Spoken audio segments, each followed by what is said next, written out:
So, Thanks, Stuart. Thanks, Mike. so we learned a lot. Like I said, Torcan. It was one of their bigger ones. I think I'd posted it. They were somewhere in the area of like I want to say 550, 650 as far as kits go. It was their biggest. The trend I'm seeing from all the shows, even in the US, when I talk to the guys, everyone's averaging 30% more. At Winterfest was it more than it usually is? I heard it was the biggest entry amount. Yeah, it was about 25 to 30% bigger than last. Yeah, and that's the trend. So the hobby's dying, as Stuart likes to say. Unfortunately, it's too bad. The golden age is over and everything's going to hell. So it's great. Everything's showing for. So maybe a good idea that we have our new venue for that. So that was Torcan and our other shows. Next question: do we have any new members that joined us here today? Anyone that hasn't been here before? Like Aaron. Where's Aaron? You're here? Well, you're here, but you brought Isaac, right?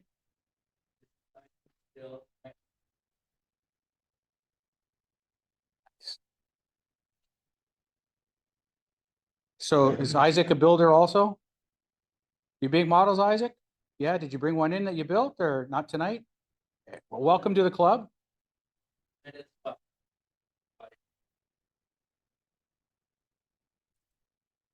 Heritage Con. Yeah, absolutely. Good job, Isaac.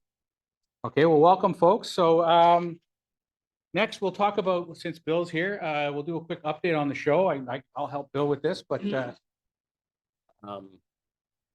just I've been hammering the emails out to anybody that I can get an email address for, to get vendors, sponsors. To date, we have sold 23 tables. I have actually 31. I'm still waiting for payment on 9.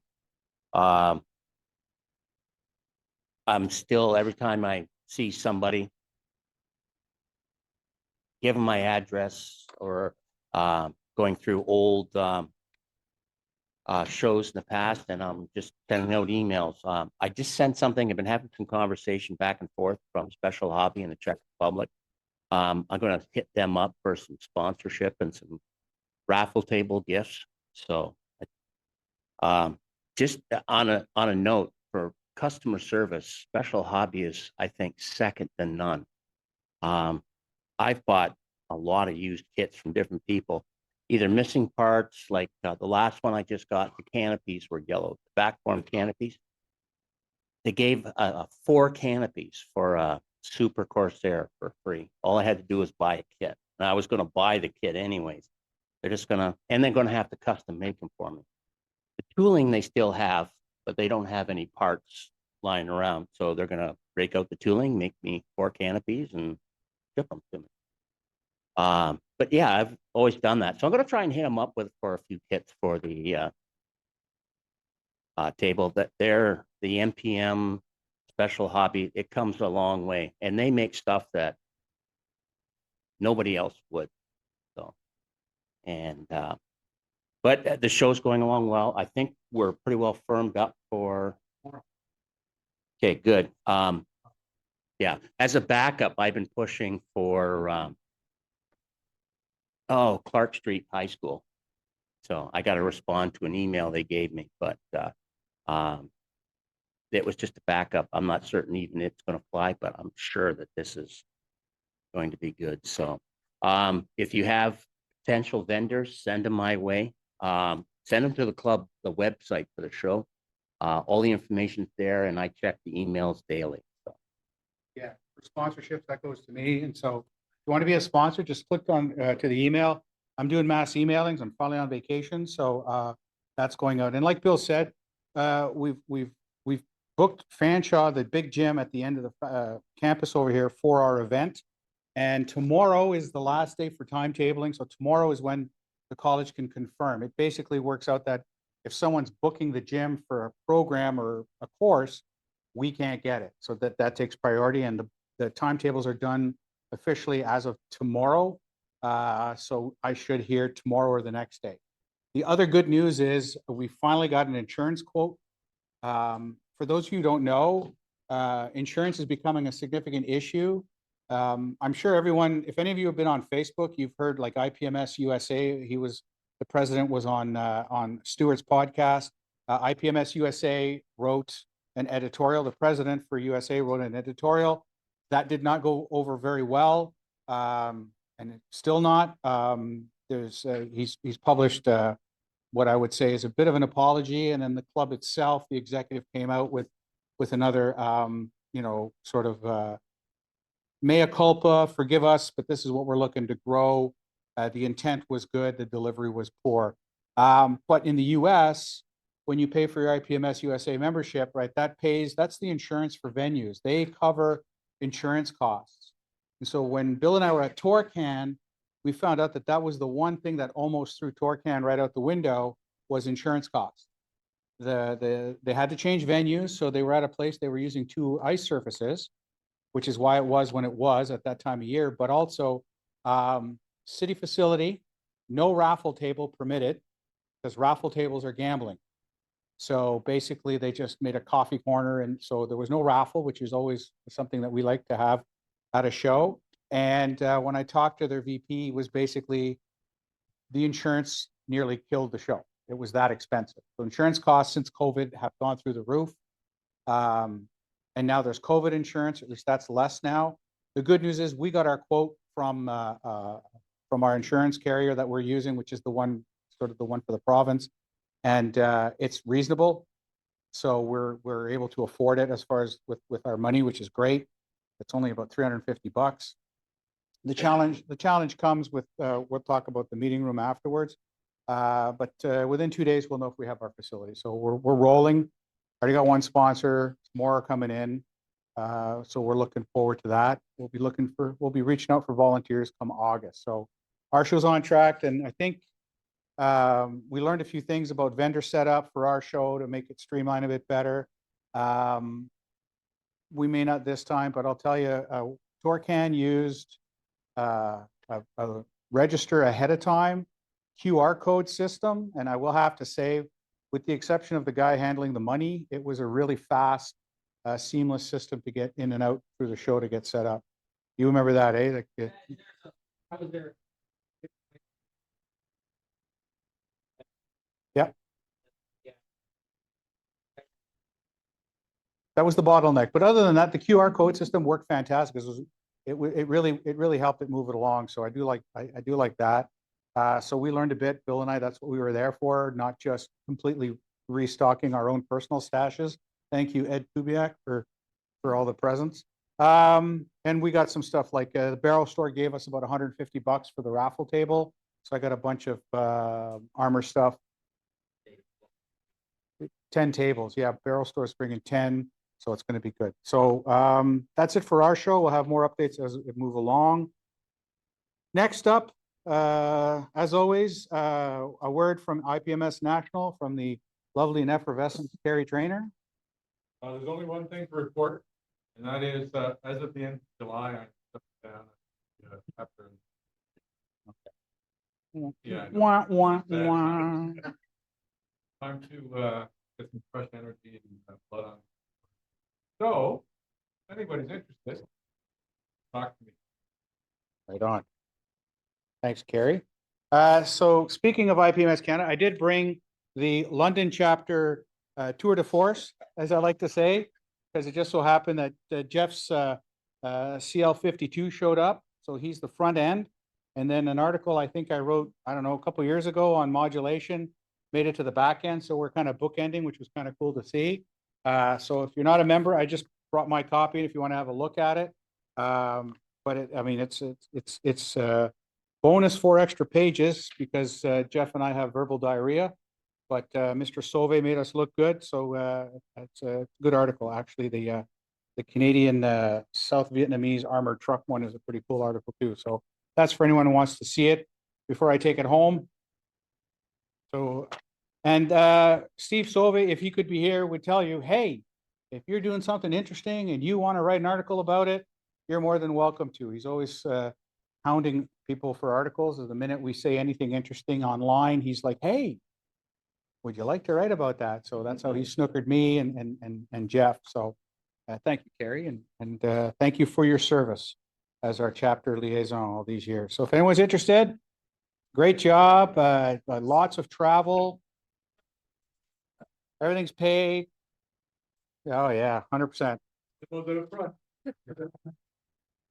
All right, so meeting location. So we're here today at Fanshawe. We will probably not be here at Fanshawe again. I'll circle back to the problem, and that is insurance. We are required to carry the same level of insurance for this meeting room as we would for the model show. So yeah, it's a $5 million liability insurance with co-insured college. It is $255 for 3 meetings. So we're looking at $1,000 increase in our rental cost if we stay here. The reason we didn't know about it is because guess who forgot to tell me there was insurance required. So the first time I booked it was a wonderful experience. Cost was okay. We're here. The next time I book it, she's like, "Where's your insurance?" I'm like, "Yo, lady, I don't need insurance. You didn't ask me last time." That was our mistake. So this meeting is not here tonight because we are here undercover. Yeah, that's why he wasn't recording. Tonight, we are commando. We are Che Guevara's in the modeling world. Yeah, I know. I was going to change that as soon as Duncan started going like this, I was like, "Oh, crap." Yeah, so we're a little bit of a guerrilla meeting tonight. We've had lots of suggestions when we were talking about this earlier. We are following up over the next week or two, so we'll have a new location, and we'll make sure the membership knows. We'll post it on the Facebook page, and we'll move further on that. I'm actually still trying to weasel us not to be insured here. Trying to use professor privilege as faculty, right? We get away with stuff. So if I can keep us coming here and it's free, I'm going to try. So if we are here, we'll see what I can do. So, but that's so just, it's been a bit of we were looking for better. I mean, the lighting's much better in here. Parking's free. It's accessible. I know for some, I mean, it's still further east than you want to go, but we're trying to accommodate as many members as we can and give us a better location for this. So we'll work towards that. Any questions? No? One other thing, since Carrie's here, we got an email from him. I have to respond. IPMS National had Best Canadian Subject Contest last month. We had agreed that we would take part. We're just rolling it in with our year build. So as part of the year build, if you want to build something, we will also create our Best Canadian Subject Contest. I'll make the nationals aware of it. It's a year-long build. We'll repost the rules. We had talked about it last meeting, but I can't find the minutes. So, but National asked, so we're participating as a club. We'll get that information to National, and that'll be part of our massive pizza party celebration for the end of the year when we vote for all things. So before we do our what's on the table here, I thought I'd throw in a what's on your bench since I was listening to Stuart on the way in, like on his podcast. So I did, well, we made it here, had coffee. Just out of curiosity, because you're not the only podcast, other podcasts do it. Has anyone got anything interesting going on their bench they want to mention, something new? Someone get into making ships out of wood? Well, there you go. Do you want to tell us before we go through your completed work? It's a Magna Models 148 resin from the Supermarine Attacker. Going along nicely. Yeah. Every time I touch it, I think it.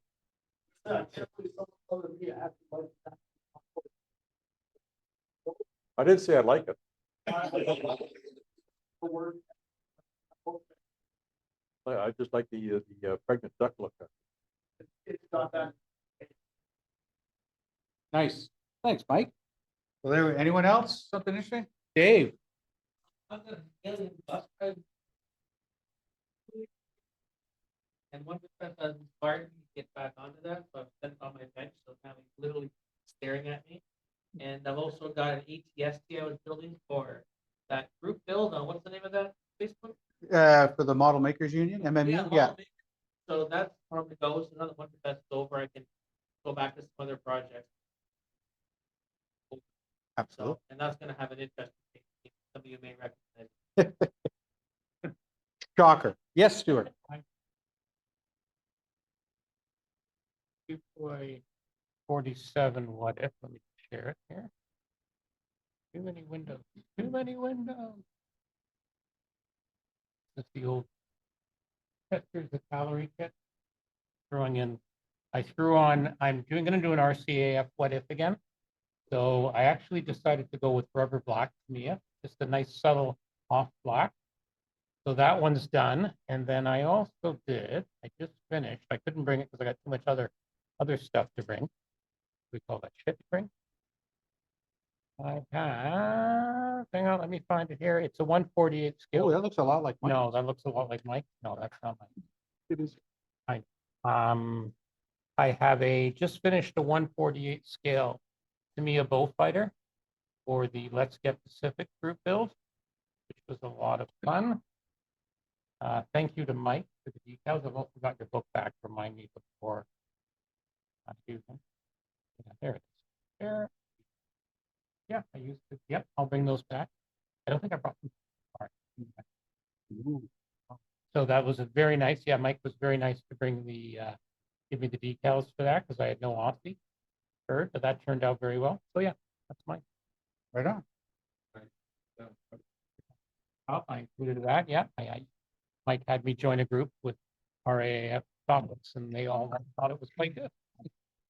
I think Mike got me into some group too not long ago.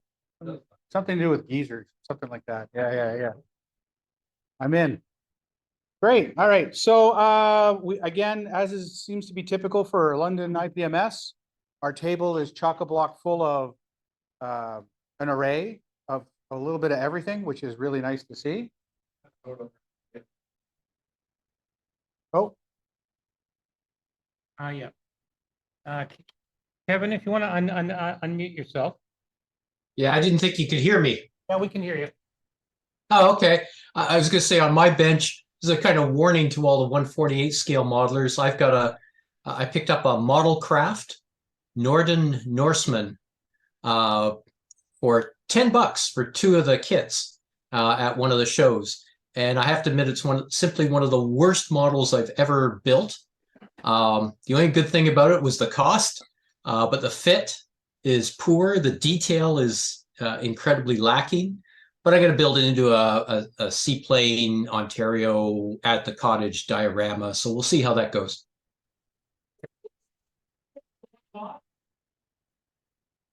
was there 2 kits in one box? 2 kits in one box for $10. Were there decals? Nope. I'm going to make them up out of my spares. Blap says, sorry, that was him. Oh, sorry. What? Dave said, sorry, that's his fault.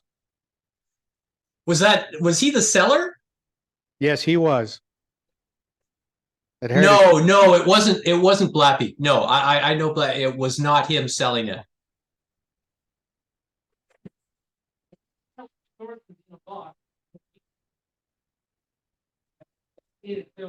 Maybe it got resold. Maybe it got resold. Maybe it got resold. Well, Blappy was smart to get rid of it. That's all I can say. Right on. I don't know if it's. Nope, it's not there. Never mind. All right, so the table, you got your pictures lined up. We're good, Stuart. Got our pictures lined up, so we're gonna go work our way around the table. What's your first one? Probably. Yeah, starting with Blap. Blap, your secret agent spaceship.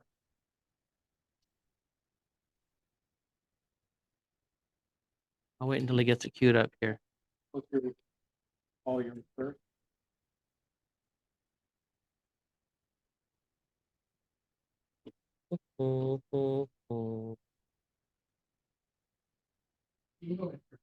All right.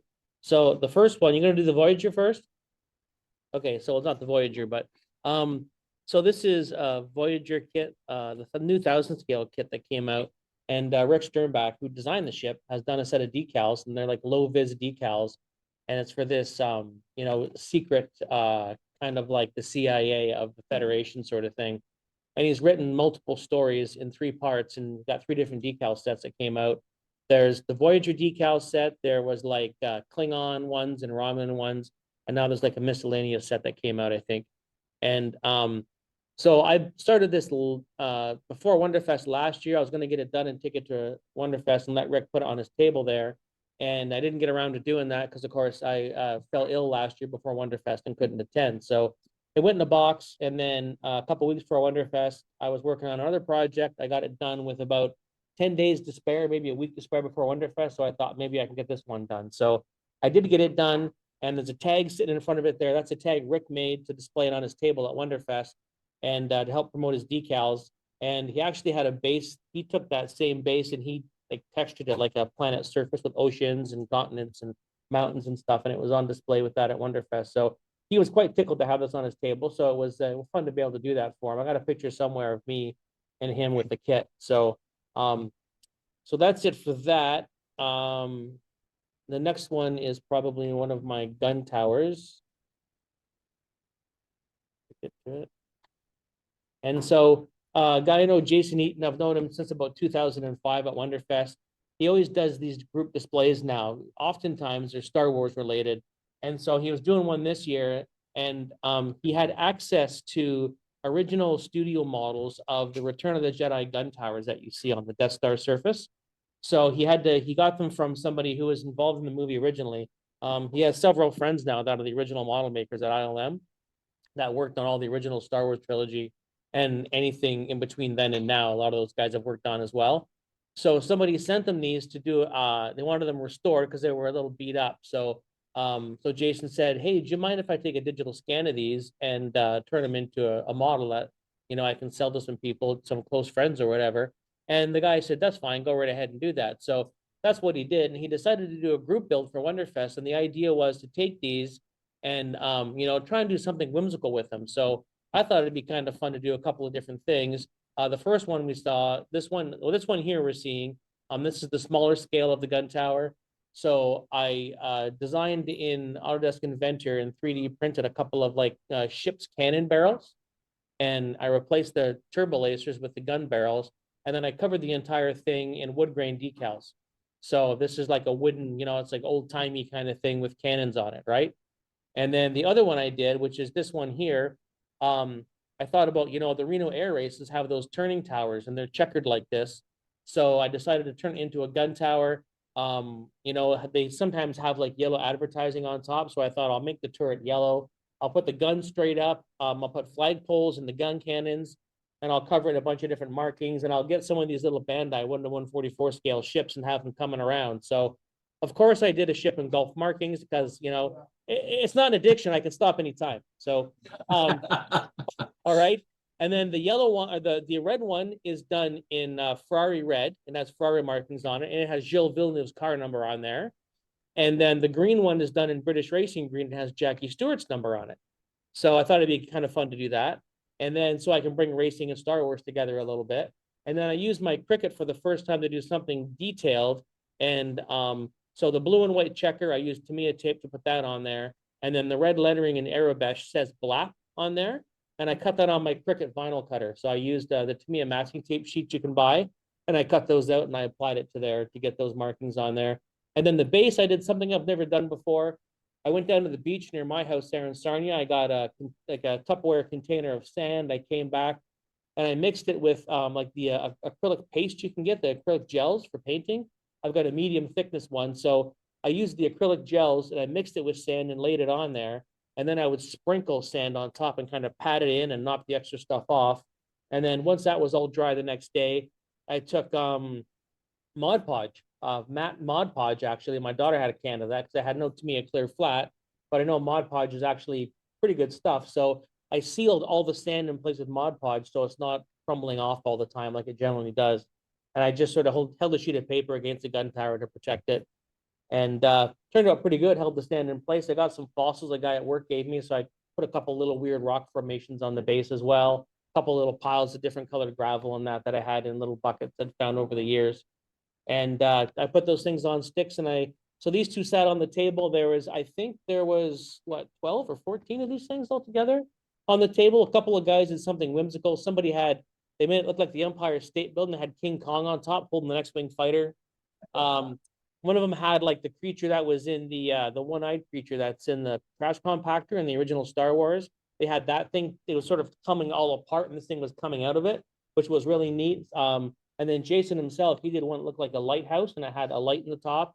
And he did one that looked like an old piece of furniture from his grandmother's house. The gun barrels were like old, like turned wooden, like leg posts and a bunch of weird stuff like that. And it was painted like green and brown and had like old cupboard handles on it and stuff. So it was really quite funny. So yeah, so that's my stuff. Thanks, Dave. All right, what do we got next? Oh, there we go. Geez, we don't want to get into that stuff. There we go. All right, I'm John. Some of you met me, some of you haven't. If you haven't, you're lucky. Back in about 88, I started flying lessons, London Flying Club. And I was noticing that the instructors were having a heck of a time trying to draw the image of an aircraft in the state of a turn or whatever it is on the blackboard. And you know what you guys need? You need a model. You need a functional model. So all they had at the time was a Tonka, the 3-year-old, and it was pretty crude. Well, I came up with my own version of crude. There's also a saying called necessity is the mother of invention. Right? Okay, so here was a need, and I thought this is a project I can get into. This right here is the Mark I model, which I did donate eventually to the Flying Club. And the whole concept of this was that an instructor could hold it up. That's all right. If it can be built, be repaired. Anyway, so an instructor can hold this or set it down, and they can put it in any position whatsoever. But an instructor can hold it though. And what I've done is color code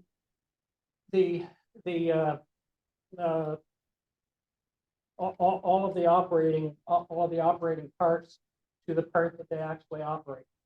And so an instructor can say to the students, all right, we're going to be in straight and level flight. So the rudder pedals are even, the yoke is even, and the ailerons are level. So that's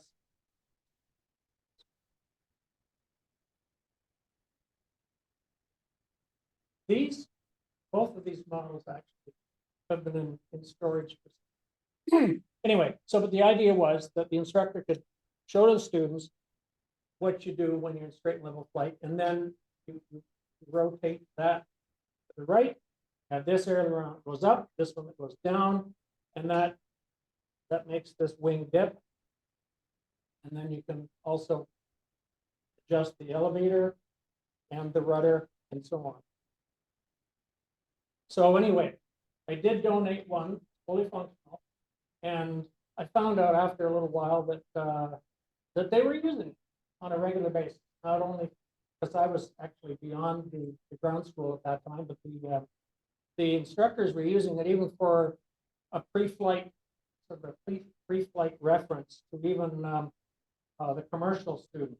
I mean, not that the commercial students really needed something this basic, but the instructor would pick it up and just demonstrate a few things with it. So anyway, that was the Mark I model, and it is pretty crude, but you know what? It gave me a chance. It gave me a chance to create. And I was saying to Branson, yeah, doesn't change, does it? I was saying to Branson earlier tonight, I said, you know what, you are on the beginning cusp of, not the cusp, but the beginning, the entry level of being able to use your creativity to do whatever you want. And if you want to build some amazing stuff like this ain't pretty. This is purpose built. That's why it's not, you know, I didn't really go into technical things, but not necessary. But for somebody who is getting into modeling, especially when you're a young person, have an opportunity to be inspired, to go do whatever the heck they want. Anyway, this was another subsequent model, and this wasn't the final one. I did actually replace that one with a better model, a more streamlined one, at the Flying Club. And I even, I think it all finished up there at the Flying Club with, they're having, mostly a plastic model that I made out of really, really tough plastic. And it had to be tough. I went in there one time and the thing was in pieces. I said, why didn't anybody tell me about this? Like, there is sort of an unspoken warranty, so I will. Anyway, so eventually I got a really, really tough. But this one here is, of course, the same concept, just a little bit more visible. And the control surfaces and the controls are larger and easier to operate. And so on and so forth. So anyway, everything works. And so the other part of it was that you can, with even the original one, you can set it down with this tripod, sort of a stand or whatever, and it'll hold that position. And so as an instructor can take it and set it down. Okay, now we're in a shallow dive, shallow descent. Anyway, that's the idea. I didn't bring them in to appeal to all of you for what your main interests are, but I just thought, well, here's another avenue. Here's another thing you can do with modeling. So, or with creativity. So that's it. You want your mic back? All right, what's up next, Stuart? Yes. Share with us. All right. Okay, that is the Revell Germany Arado E555. That was a German what-if type airplane. Those of you who've known me for a while know that I really, really like German paper projects. They look fantastic, except when they look really stupid. But this is one I think that looks just amazing. That's not actually the configuration they settled on. Eventually it actually looked at, or would have looked, a little more conventional with a tail with a normal empennage and sort of a spiky fuselage extender boom. But this thing is just amazing. What blows me away is that it exists at all. I mean, I think it was in the 90s, Revell Germany had a real little spate of making amazing Lift 46 kits when not too many other people were doing it. Dragon had some, and I think they might have done it to respond to them. I got this at my second model show I ever went to, which was Aberfoyle. And I think actually Blap pointed it out to me and said, hey, you should check out this thing. You like weird stuff. And yeah, I liked it, but I didn't dare build it because I was not good enough at the time. I didn't want to wreck it, and I thought it'd be a pretty rare kit. Now, as it turns out, it's been reissued a couple times, and I still see it on shelves today. So I guess I could have built it and massacred it and built it again, but I didn't. It, being a Revell Germany, is pretty good with detail. It's got really nice under fuselage detail for the wheelbase and the bomb bay. The engines are a little hard to work with because the compressor faces are molded in, but it's in 72, so it's not that big a deal. Just take a little brush and black wash it, and nobody's going to be any the wiser. It fit together really, really well. I had to fight the fins a little bit, but the rest of it was not a problem. The cockpit fit is a bit dodgy, but overall pretty good. The only thing that makes me laugh is because it wasn't real, they have no idea what the inside should look like. And the pilot's compartment is kind of laughable because the back seater has the throttles. And I don't get it. Like how the dude is supposed to see when he's facing backwards what the pilot wants to command for engines on landing. What it is what it is. It's possible. I mean, they're Germans, right? So they're ruthlessly efficient. We know that. But if you like what if kits or something different, you won't get much more different than this thing. I put it in a completely spurious paint scheme because it's a completely spurious aircraft. I don't even remember what I did. I think I did the whole thing in light blue, and then I just spazzed out with green and sort of a rusty purple on the top. And then I did the panel lines with, I can't remember if I used pencil. No, I think I used chalk pastels on that one, just to give it a little bit of a pre-shade look because I suck and hate pre-shading, so I don't do it. I do a little bit of post shading afterwards. It's got cool box art, which is also neat. It shows them flying over Manhattan, getting ready for their drop, which tickles my funny bone because I love alternate history like that.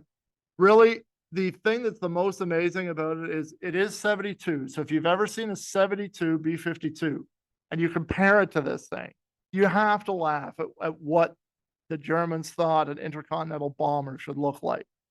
Because, I mean, this thing is not even the same span as one of the B-52's wings. And they thought this thing was going to make it with a bomb load from Europe to America and back. I'm like, I don't know what they're smoking, but they make cool looking airplanes. They could have used it to bomb Russia. That would have been about its probable max range. And I mean, that's a valiant undertaking too, I suppose. But getting it across an ocean, I would not want to be in that cockpit because I'm pretty sure you'd be end up swimming on your way home.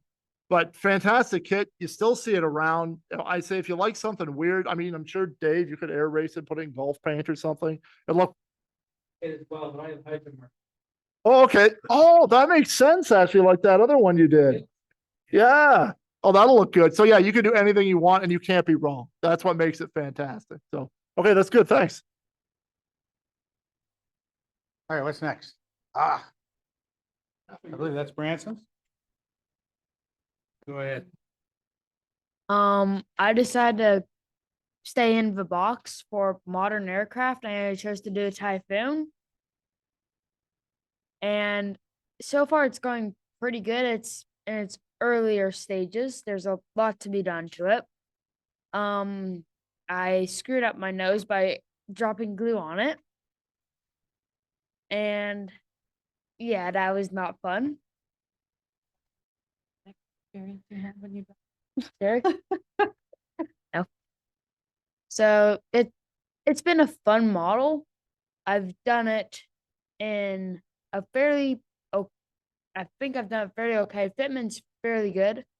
I got it at Torcan, if I'm saying that correctly, but it's a fun kit. Not much has been done, but it's a fairly good kit. Fitment is so, and I've learned a bit from it. But the one thing that I really like is the seats, because you get the seatbelt detail and everything. And decals are fairly good.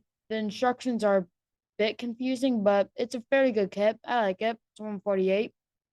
And yeah, that's it. Think that'll be next. Yep. Yeah. Mike is yours. Awesome. Old, really old, from like, I think late 80s monogram, the 148 F-15E from Mountain Home Air Force Base, Idaho. Again, I'm into jets, so this is my, I guess, third build while being a member here. Again, earlier stages, still got a lot of decals to put on, working still up in the cockpit area. I started getting into resin parts and the excitement of ordering aftermarket parts and getting them in. I got an air, when you can see the viewing up there, if you look at it closer, there's an air brake up in the front, and the one that came in the kit, not much detail to it. So I looked online to, you guys can probably correct me, but Kopecki company, you guys might know it better than me, out of the Czech Republic. So I ordered an aftermarket air brake. Lo and behold, $25 later for an air brake. But the detail, obviously, from compared to what comes in the kit to the aftermarket, is much better. So I'm working on that. And then from those that saw us at Torcan, we went away with something like 14 or so odd kits.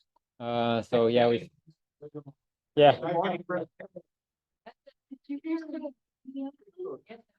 have a lot of kits. We lucked out on some pretty cool deals where we priced out one of the boxes that Sherry picked up, an A7 Corsair. Priced it all out for what we got in the box for $100. Literally, after we looked at all the Edward stuff and resin parts, was around $1,200 worth of items in one box. $2. Yeah, $2. That's not much. Bill brought enough models to sell that he went home with more models than he brought to sell. Yeah. But still ahead in the bank balance. Thanks. Yep. Yeah. $40. I sold $40. And I'll get the next school. Look at what I actually.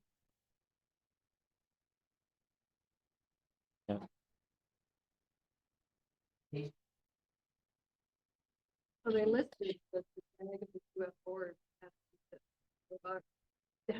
Give you two. $13. I opened it up. $5.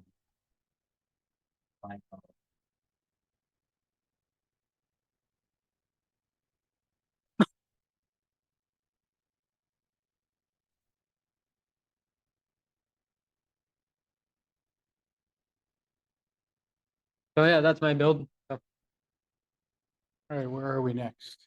Ah, there we go. The webinator. Isn't that yours? That is not mine. Whose is that? Is that yours? Oh, sorry. Peter, sorry, Peter. All excited. Okay, that's the Bandai from Space Battleship Model 2205. It's a new ship. They hadn't done it before in the original series. It's a support ship, so it basically carries the troops, and its typical wave motion gun is replaced by a barrier system that can protect other ships. It was a nice little build. Had a few little problems. The AA turrets at the side on the conning tower were terrible. They kept wanting to move, despite the fact I never touched them. And that probably cost me some points. Other than that, and even a couple of the barrels seem to be a little loose, probably because they need to redo the molds for those gun barrels because they've been used on other ships as well. But overall, went together nice. Few tricky parts to do painting with, and I managed to get it done about 14 hours before Wonderfest. We left for Wonderfest.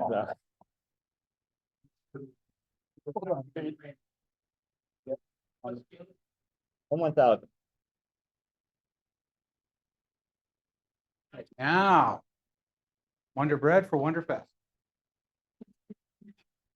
Yes, this is one of the ones I took to Wonderfest. It is the Hasegawa 172nd scale van ship, Tatiana's van ship from the anime series, The Last Exile. When I bought it, I just thought it was kind of cool. Sat on the shelf for a year, and then I was doing my 4 o'clock in the morning web surfing in gearhead mode and came across the 1931 Indianapolis 500 race car by Miller Ford. That was, as far as I can tell, the first fully sponsored car for Indianapolis by Wonder Bread, Wonder Bread Special. Somebody in the States that has very deep pockets had completely restored it. And so I had oodles and oodles of pictures of it. And I went, that would look good as a van ship. And proceeded. I got about halfway into it and realized there's no way I was going to be able to do all the damn dots. I do not have a circle cutter. I am blind and I can't mask with a dam. I got a hold of Above and Beyond and said, this is what I am looking at. Could you do it? I get an email back saying, that is not in our wheelhouse. Fair. That's not what they normally do.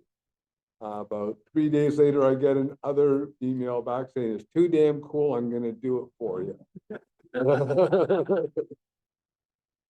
So they really went out of their wheelhouse. He did an absolutely fabulous job. I've actually got enough details. I can probably do another one, which I may do, as I see all the flaws in this and would like to do it. I just love the concept. Took the Wonderfest, and this one ended up with a bronze, and it has also been photographed by fine scale model. It is a combination of paints of Tamiya and AK and oil washes and pretty much anything I could get my hands on. And one of those things, tried something, didn't work, strip it down, try again, which tends to be most of my models. I don't use paint mules. I try them on when I'm building. Otherwise, I'll lose interest.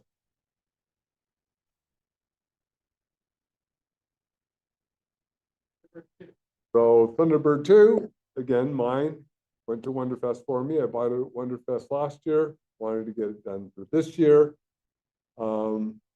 It was the one I was working on Wednesday night before leaving at 6 o'clock in the morning Thursday to go to Wonderfest.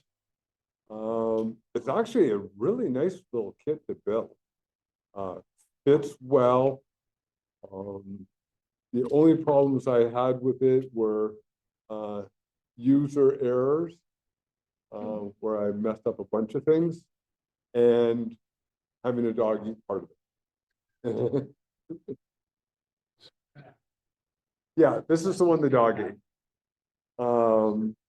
I was about 3/4 of the way finished it and went down to start working on it. I could not find the engine itself anywhere. I found one in my living room 4 days later, and I have still yet to find the other one and both inner engine portions. So I figured, well, that's that. Dogs are going to be dogs, and I'm not going to punish them because I was stupid enough to leave the door open. No, I couldn't have. They were chewed. No, that's true. Do you want to help me look, Dave? Just here, I'm here to make it. Okay. I did finally contacted, I contacted Steve at Cult TV Man. He got back to me almost immediately, probably within about 20 minutes, and gave me the contact information for the kit manufacturers over in England. Contacted them. They went radio silent for about 3 weeks, and then I got a message. So when I messaged them, I sort of said, I need this whole sprue, figuring the whole sprue for what parts I did need. And they said, we can do it. It's going to be 15 pounds plus shipping. I said, cool. It's still cheaper than a new kit. And then they asked me if I just needed specific parts, told them what I was looking for. Didn't hear anything again from them. And the parts showed up 2 weeks later. So I did the cram build the night before. It took a merit award, and which is actually more than I think it deserves, considering some of the construction issues. I had a seam split the night before Wonderfest that I sort of tacked together and tried to hide. So I'm pleased that it even got that much. I just love the Thunderbirds, and I'm probably going to build another one or two or three. I just got this one for Jeff when I was down there. They only had the one this year. They didn't have any more in stock, so I didn't come back with another one. But that's not to say I don't have Steve's contact information and might be ordering some more.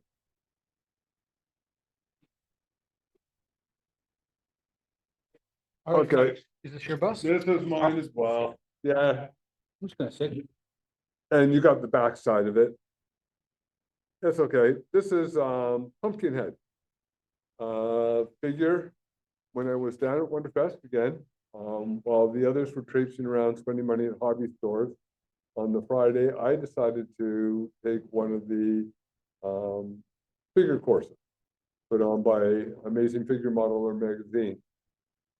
So this is what they had on one of the sessions that I decided to do.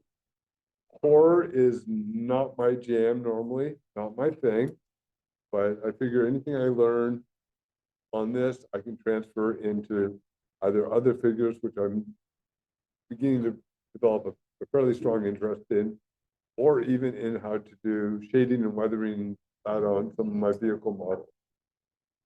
So this is what we did during the course. This is a 6-hour build. I learned a huge amount from the people there, and it was just a blast. Now, sitting on at my table was a father and daughter team. Daughter was about 8 years old, maybe 9, doing the same thing. And quite frankly, her figure blew everybody else's away because she had absolutely no fear for what she was doing. She, like me, just for giggles, put it on the table at Wonderfest. She got a gold for her age bracket with it.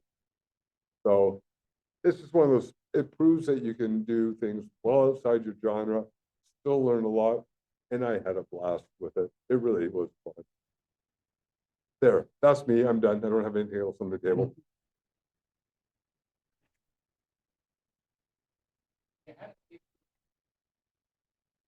Well, I was looking to the front and everybody changed everything around on the table.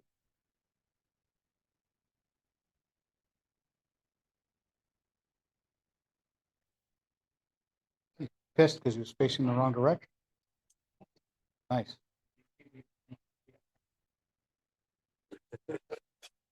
Look at my belly. All right, next we have, I think it's the Velvet Fog.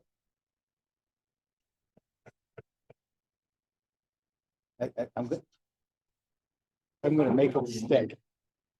Ladies and gentlemen, the Meltor May of London IPMS. Velvet.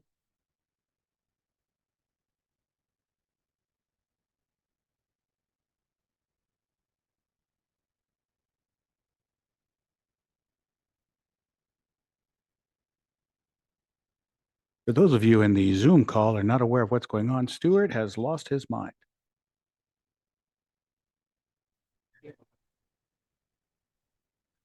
That didn't take much.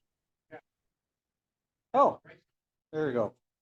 That's mine. That's so at Torcan, I went to the barrel store and they've got these Flyhawk models. Flyhawk, well known for their 1700 ships with ridiculous detail. And apparently they decided we're going to make really tiny German tanks with ridiculous detail. So this is a cool one. This is a Panzer II-J. Only 24 were made. Believe it or not, this little Panzer II has the same frontal armor as a KV tank. It's got 80 millimeters of front armor. It was made to be a tank. It reduced its speed by half. They only made 24. They were just used by SS police units in France and in the Eastern Front. Great little build. Wicked amount of photo etch. If you've seen my posts, highly detailed, really like a top-notch kit for $30.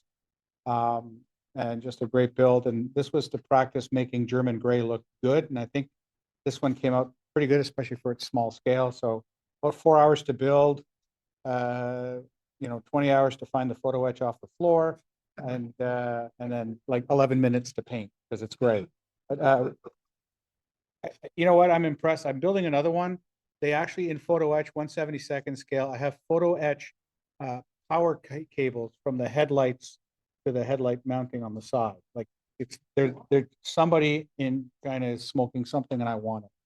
So that's exactly. So that's a Panzer II Lux. I'm doing a Lux, that's the J. And then Mr. Kubiak, like the white van with the candy inside. Said, come here, little boy, look at this. So this is IBG models, which stands for really bad Eastern European kit. But IBG models, it's called TKS. So this is a tankette. This is what the Poles had to fend off when the neighbors from both ends showed up. So this is the TK3 was the tankette. This has a 20 millimeter anti-tank gun put in. So it's a special one. They only made 24 of these before the Germans and the Russians showed up. This kit's got a nice interior.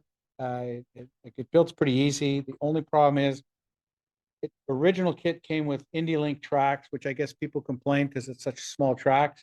So they came out with this, let's make Easy Trek one piece. So the exterior, the track itself is one piece with the road wheels, and the quality is crap. It's Eastern European margarine plastic.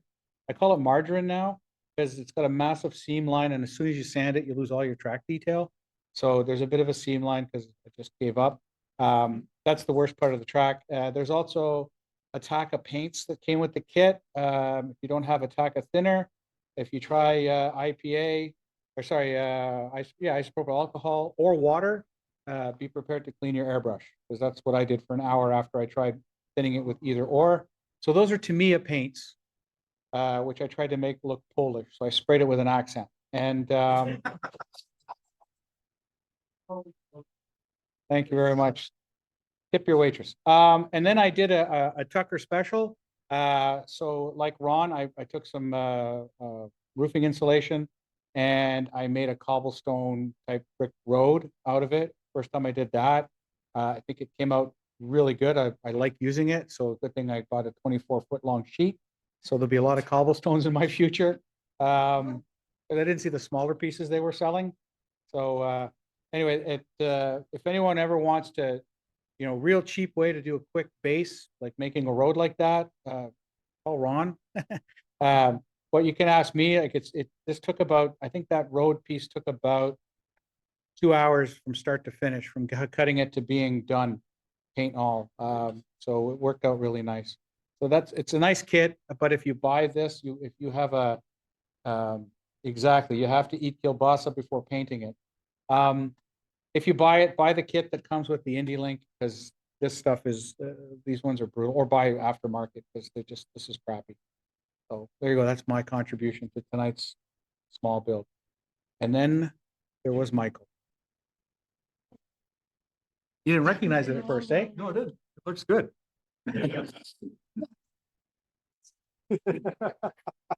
Yeah, I thought I'd step out of my comfort zone and build a vacuum farm. 148 scale Falcon. No, Falcon spike fill, which is Supermarine's actually one of the British's first attempt of laminar flow wing. Needless to say, it didn't really work out for them, for the spike or the attacker. Finished in AK paints, and that was the paint finish with using floor polish as a thinner to help with the adherence of the AK paint. And I had a dramatic decrease in the number of amount of chipping. And I also did not have to gloss before decals. And then I shot some, oh yeah, that's right. I noticed that there's no squadron codes because there's only 19 of these things built. And that particular one only flew for 3 months and then had an uncontrolled landing. And that program was terminated relatively quickly.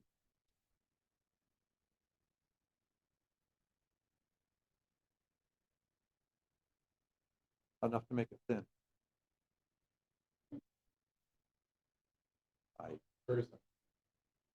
Yeah, I'm a high-tech guy.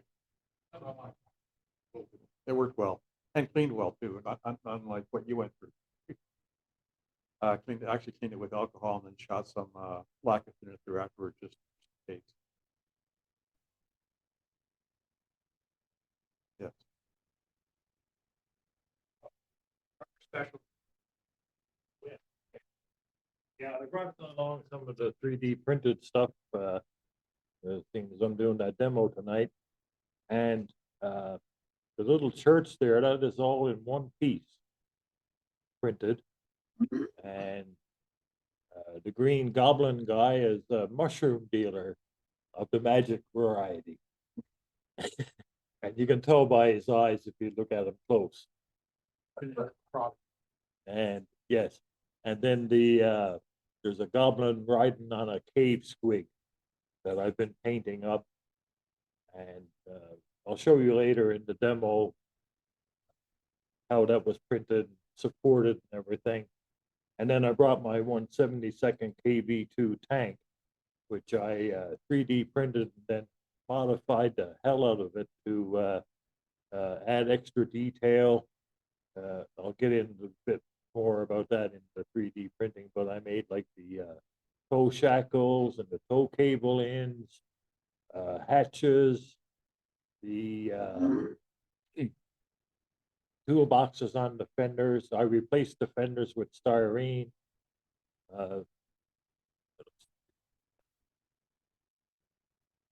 Yeah, some other bits and pieces on there that I printed out for it.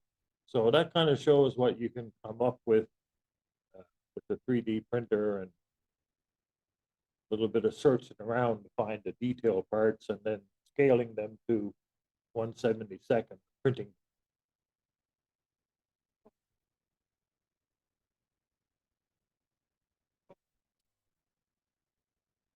We waited 4 years for this. As you notice, it's the creature from the Black Lagoon. 4.5 years waiting for it. I don't know much about him, but the movie was made in 1955. There's only 3 movies made and I got all 3 of them. Creature from the Black Lagoon, Revenge of the Creature, and The Creature Walks Among Us. Only 30 pieces, put that thing together. It was like all the legs were in half, but all you did was glue them together and everything. It went fine. I still said, tell my wife I'm gonna put it beside in her bed. So right now it's just sitting beside Godzilla. And that's all I got to say.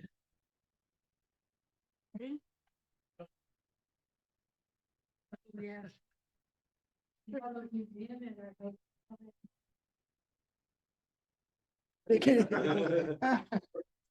I have about 24. I didn't know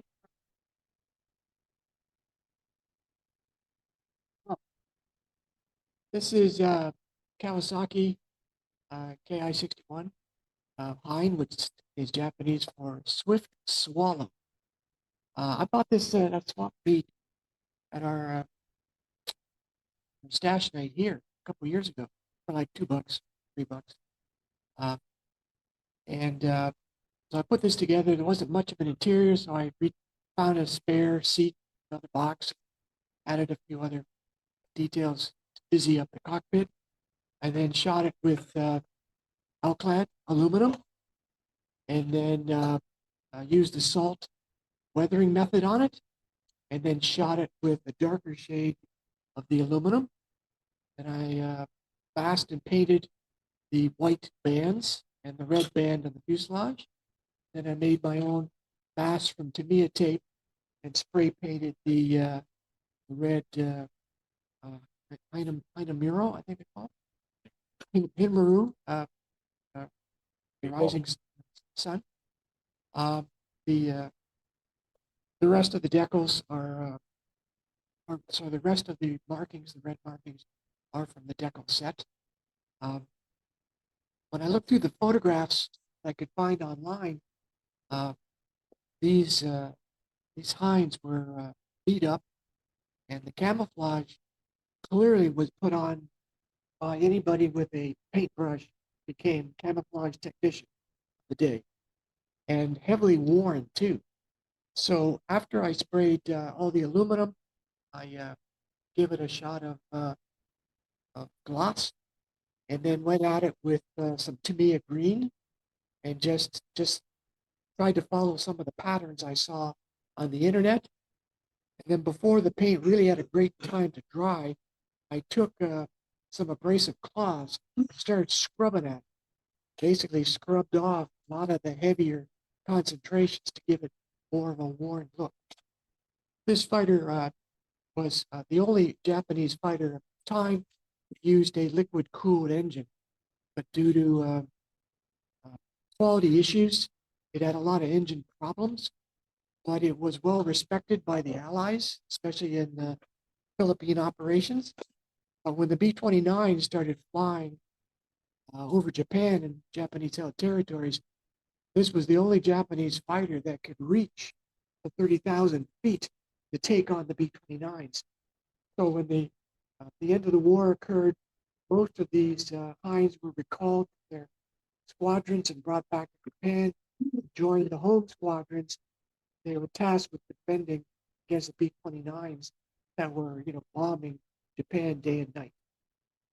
And some of the pilots became very famous at knocking down 29s or ramming B-29s in the air. So again, for $2-3, it was a cute little, a cute little kit. The next one is another stash buy from Rodale's Hobby a few years ago. It's a Revell 172.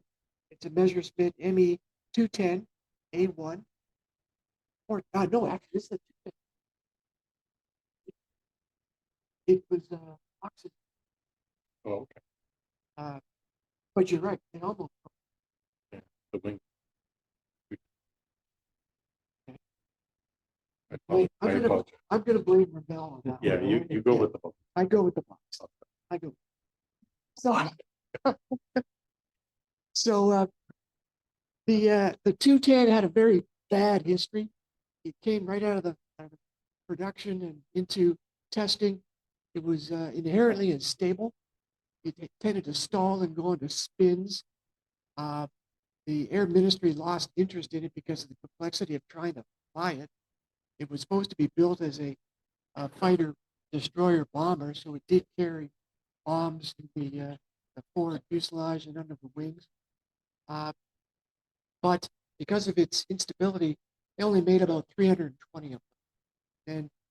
And it evolved into the 410, which was considered a far better aircraft than this piece. There was very little in the interior cockpit, so I just added some hand-built seats that made more sense. Same with the back, put in a rear compartment, put in side panels to build up the cockpit, give it some interest. One of the innovative with question marks. On the side of the fuselage are two rear-facing, rear-firing, electrically operated machine guns that were controlled by a crew member in the rear of the cockpit who sat with kind of a makeshift gun, pistol, and trigger. He would try to aim and shoot at people using this system. Apparently, it was almost impossible to calibrate and maintain it. I tried to reproduce that in the cockpit by taking a machine gun and chopping off the pistol end of it, mounting it on a device that would look like what it might be based on photographs I saw. The canopy was the worst part. That was split. That comes in two pieces offset. So you got 3/4 and then a quarter piece to glue down a single line there. And to try to get it to line up so it would fit on the canopy while you're gluing it, it was a bit of a nightmare. That was the only hard part. The rest of the kit was pretty hard. It's a two-color mottling I did on the sides of the fuselage. Again, I'm still experimenting with mottling. This was just done by spraying the two colors and then going over it lightly with the blue undertone color just to soften it and make it look a little less jarring. So it's my modeling is a work in progress still. So this was one more cheap way of doing it with a $5 kit. Then put an antenna with stretched through and some decals are out right out of the box.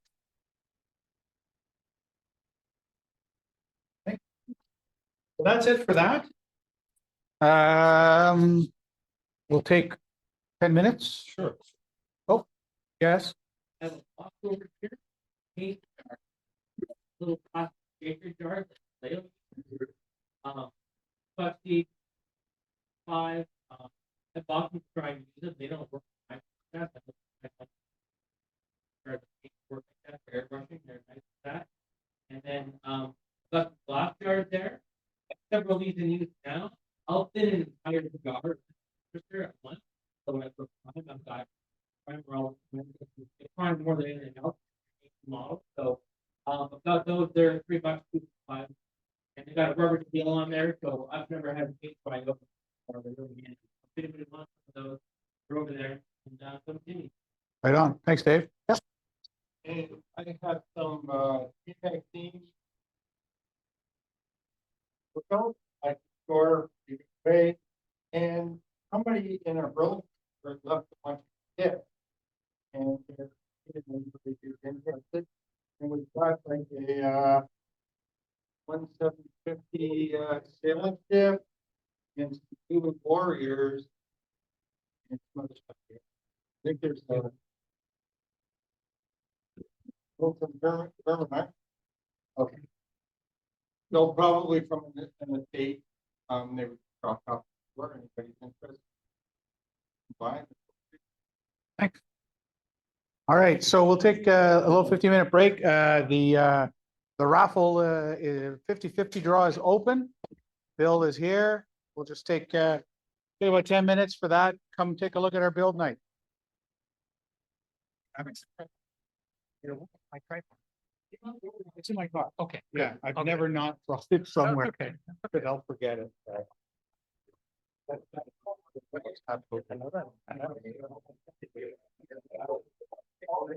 Dave, is there finish on the? Baseball. They're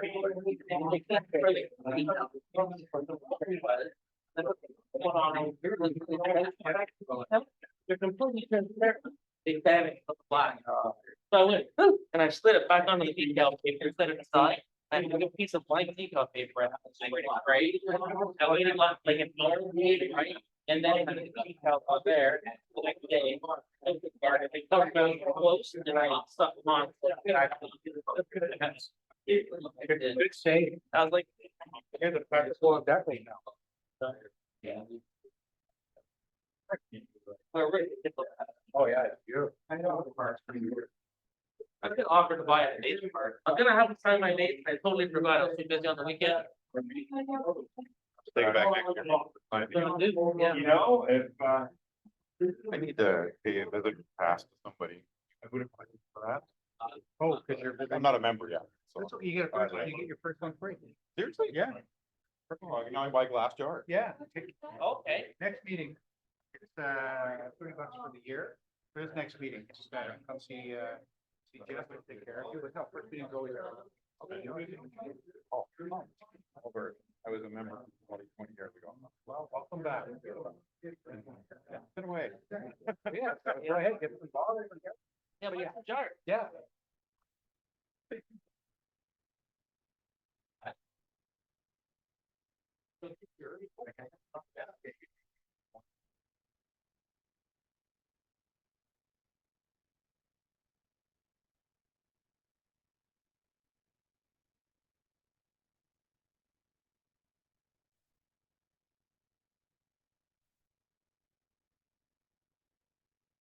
Looks really cool.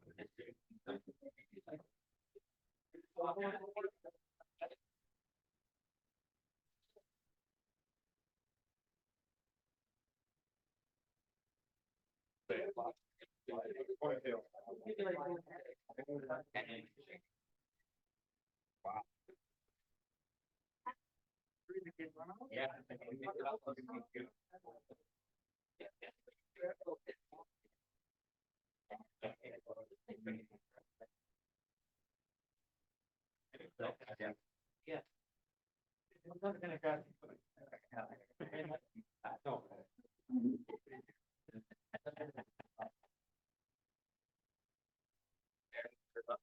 I picked them.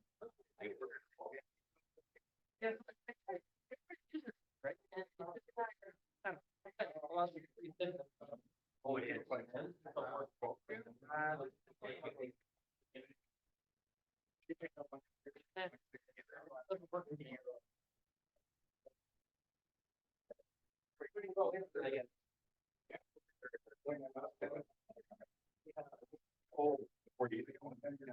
Well, I guess it's his location. I just think it's this long as it's wider. Bit bigger. Yeah. So, there's probably some kind of government regulation you have to have. For the platform. You got a slightly bigger cable. Now, there's any regulation, right? Yeah. Yeah. So, that's right.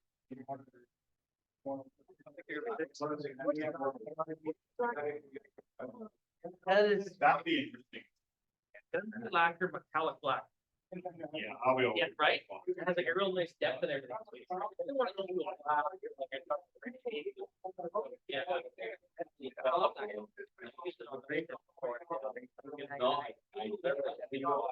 Yeah. Yep. All right. I like this thing. Cool. Got one of those for sure. Like I started like 2/3 of my.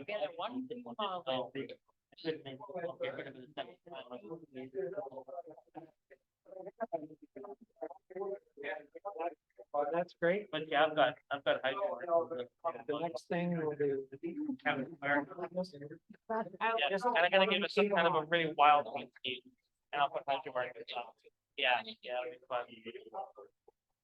But as soon as I got. I've got that, I got a little tiny Japanese brand kit that I did like that. Oh, okay, so that, I hate might have. there to cover up. Repainting for them. That's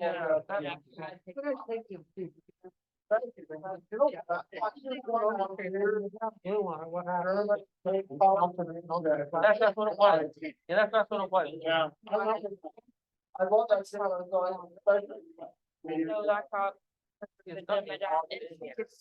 As like the owner of the.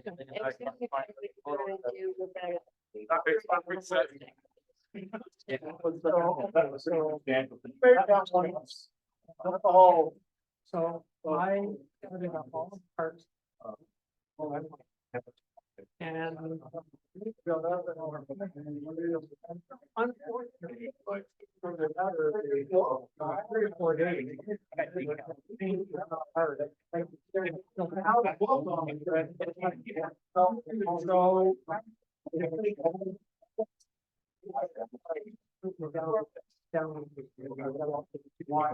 Completely. So. No, but.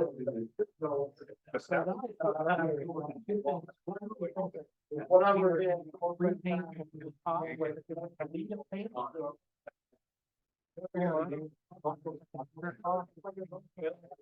It's all straight off. And start. Really.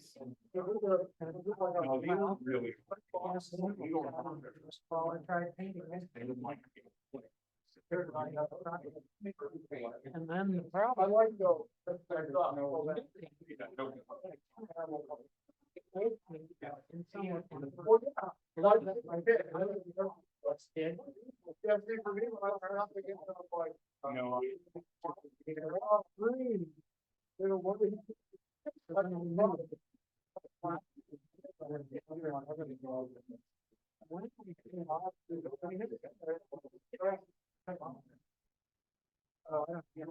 3 hours. Yeah, I remember the whole age of the song.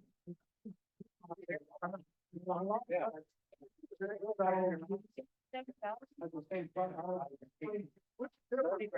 All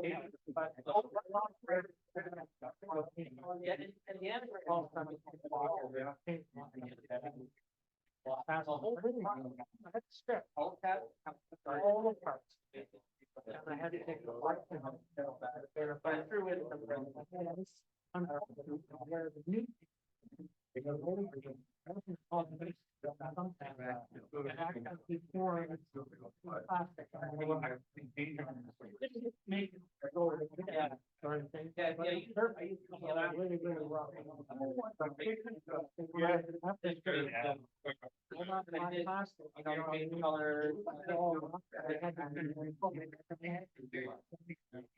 Standing on the plastic and break down to the original.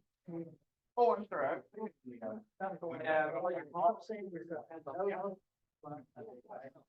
One for in the middle of it. You can't get throw up your hands. Throw it out.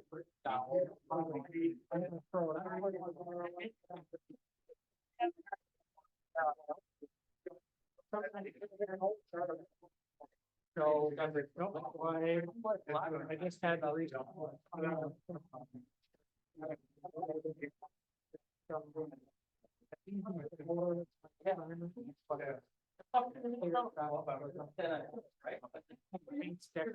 Anyway, then we use that proper.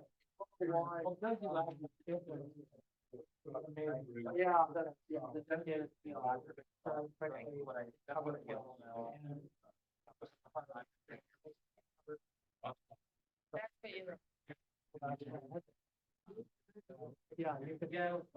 The next. You know what? I've got an MVP. Well, actually, I did. Remember they cleared out over the top of the thing. So anyway, you just keep on experimenting. Something doesn't go half an hour, good enough. Back.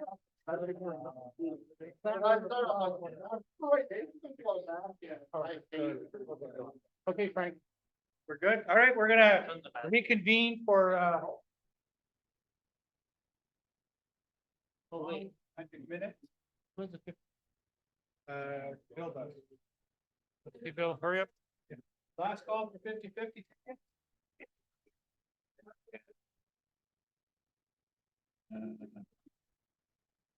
Bill does, our treasurer. Bill.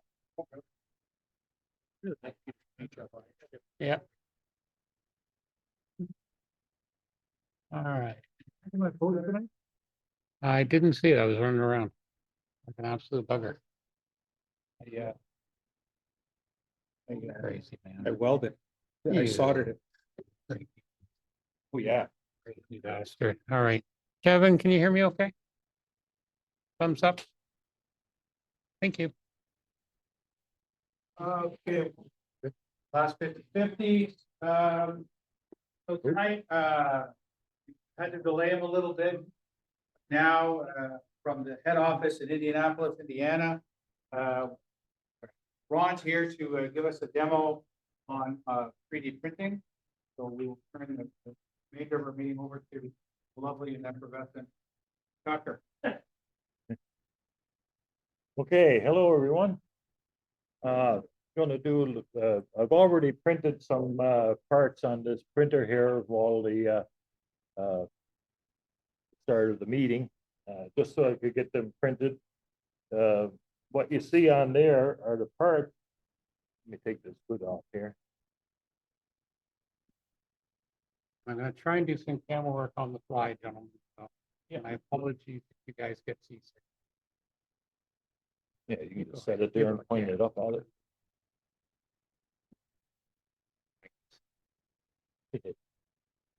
No barfing at.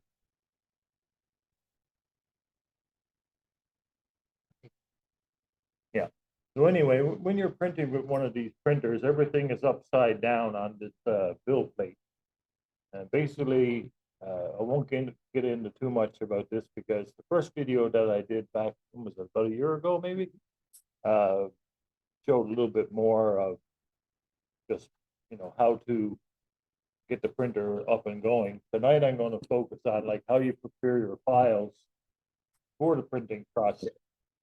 Because when you get an STL file, which is usually the format. Yeah. Well, we're gonna switch to sharing the screen. Yeah. Okay.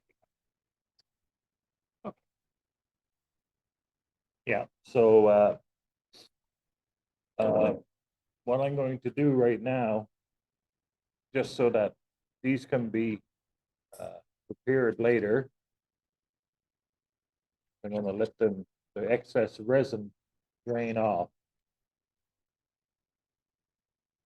And I just bent up a piece of copper wire to make myself a little hook so that I can put this on here and it will drip dry. So we'll let that go. But anyway, printer, you use a UV activated resin. And in the bottom of this vat that you see here, there's a clear membrane in the bottom. Underneath that is an LCD screen that opens up like an aperture on a camera, basically, for each layer of the printing process. So it opens in this case for 1.2 seconds to expose a layer. Then it comes up out of the vat, goes back down, another layer will be exposed, and so on and so forth till it's fully printed. And excuse me. So anyway, I'd like to get into the programs that you have to use to deal with these files. So we can Just gonna share hear that. screen, Yeah, and I'll just slide over there and then I can. slide over. And the files are available online. Usually, and I mean, there's so many files out now, and they're usually in what's called STL format or OBJ, which is object format that you can use on these printers. And there's just a ton of stuff out there to choose from. And sometimes, I mean, you can find files that it's a full size, of the actual object that you're wanting to print. So you can scale that down to fit this, which is pretty cool. So I'm just going to slide over here and I can show you a little bit more about what I got going on here, how I came up with it all. So when you buy your printer, you you have to use a program to prepare the files. And what that means is to add supports to them so that the printer in the printing process has something to hold on to almost like scaffolding, if you will, to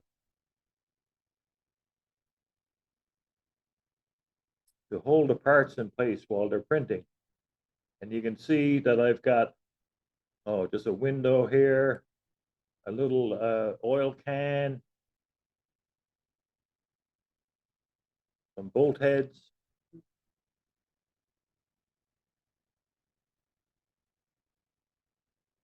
This is a German ammo can. Another window.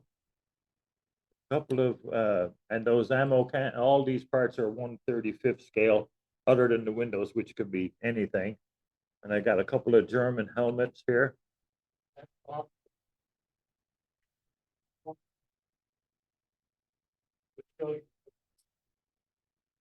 No, no. And then a couple of toe shackles for a tank here. And as you can see, I mean, they're pretty smooth and fairly detailed. And then this here, that is a Panther tank track.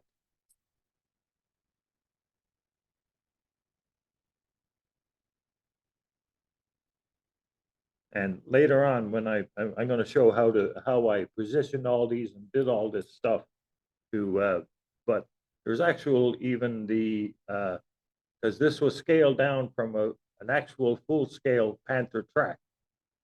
So it has the lettering, like the casting numbers and everything on it. Now, I don't know if they will come out in the print in the resolution that I have on that machine, but they're coming out with some machines now that are like really high resolution. And I mean, the layer heights on this, you're talking in microns. Like I printed that at 63 microns each layer, which is about one hair. So that, but don't fret about that because it's all relative. You don't have to do any measuring of any sort. I mean, on here, it'll show you the scale sizes of these things. So anyway, this is what you have here to work with. And I like to not like crowd it too much or put too much stuff on there because it just makes for easier printing. There's less failure rate with the prints. And what I mean by failure on these, they usually either separate from the supports or scaffolding, whatever you want to call. And that's usually because this is sort of a tug of war between the bottom of that vat and the parts sticking to that top plate. So you have to find a balance, you know, when you're doing some of this stuff. Like if I didn't have enough supports on some of these things halfway through, they just become unstuck or break away, and then they stick in the bottom of the tank, which is not good either, but there's a method of dealing with that later. But anyway, I'm just going to open up some files here.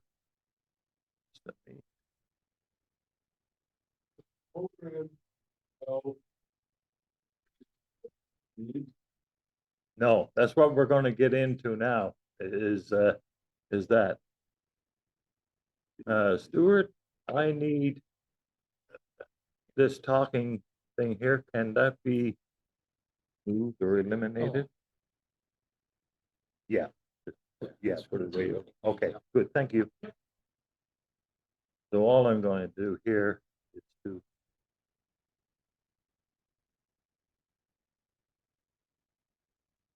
how come that didn't?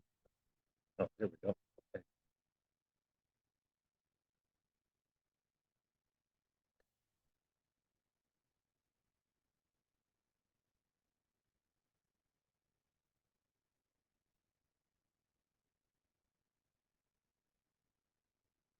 that the minimize button there? Okay.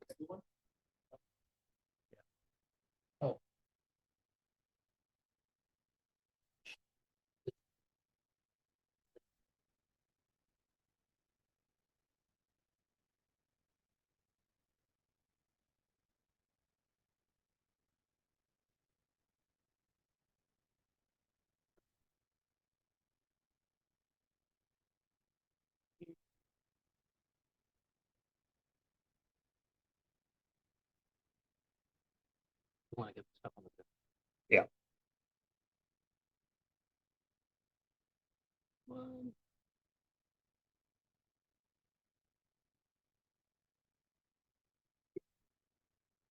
Load the file. Okay. Bring up that.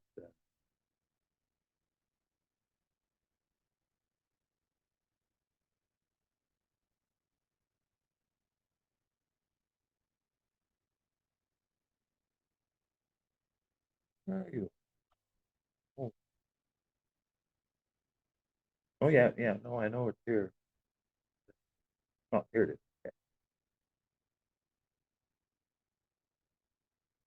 Okay. Okay.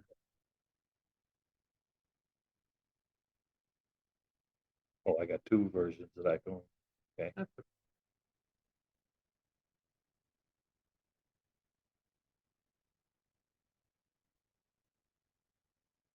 There we are. Okay. Share. Screen.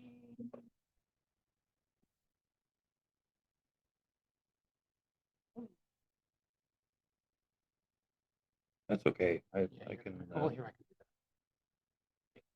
Sure, sure. Yeah, that works. Yeah, good. Okay. Super. Okay, thanks, Stuart. Okay.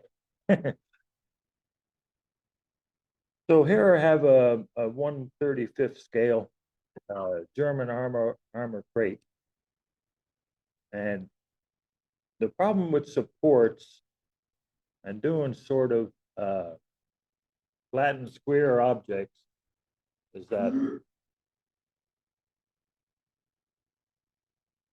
they would tend to stick quite a bit to the to that bottom film if you were to try to print it like this, just because of the surface area here is so large.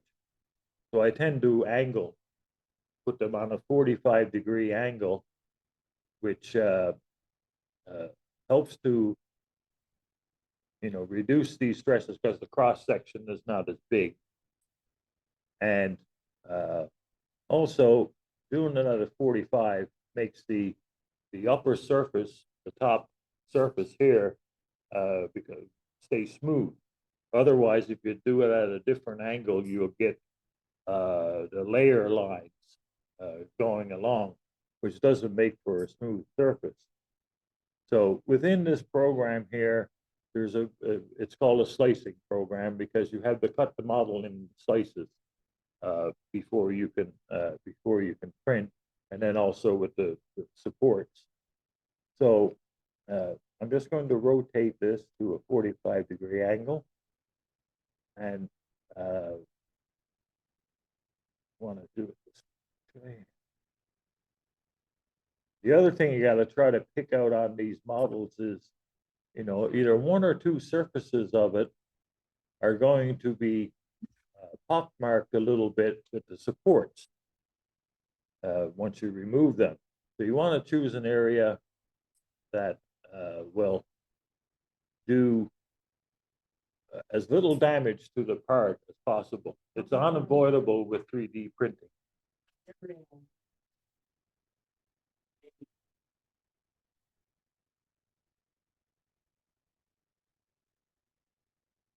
No, and that's adjustable as well, depending on the size of the part, that you're doing. Like if I'm doing, a much larger piece, of course, there's more support. And also you can change the density of supports. So say, with a certain model, it only needs, light supports because it's small. So you can change that. We'll get into that in just a second. But I want to rotate this to a different, to the 45 at once. I'm sort of putting that on the back side and the bottom side of this thing. If you're using it on a diorama or something, you'd have to put like, you know, the back side that doesn't clean up so well against the wall, against another piece of equipment. If it's storage on a tank or something like that, you know, put a tarp next to it, you know, things of that nature. So, and basically this program is fairly easy to use because it's, you know, sort of got like a lot of presets in it to make it, you know, user friendly. So now that I've got that orientated the way I want it, I'll go up here and click on supports. And what it does, it lifts it up off of the, because what you're looking at here, this bottom piece is actually the bottom of this plate. It prints upside down, so it's a little bit confusing that way. So if I go to the supports, and then there's all kinds of variables here, like I can make light, which are just small, thin supports, medium, heavy. So what I'll do, and then it also has like the contact diameter, and that's the diameter at the top of the support.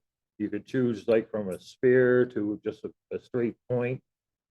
You have to have your name used. Yeah, it's part of the process. Yeah. Yeah. Throwaway part, you have. Yeah. has to fill that That's first right. before you- It's your scaffolding. It's what holds everything together till it's all fully in one piece, right? Because that whole thing there took 47 minutes to print. Yeah, yeah. I'm just letting it drain there. We'll get to it after. So with the supports on this, I'm just going to use light supports because it's not a real big piece. And there's different variables in here, which won't get into too much now because it's just, so, and when I click on here, all, it will generate all of the supports where the program thinks it needs them, right?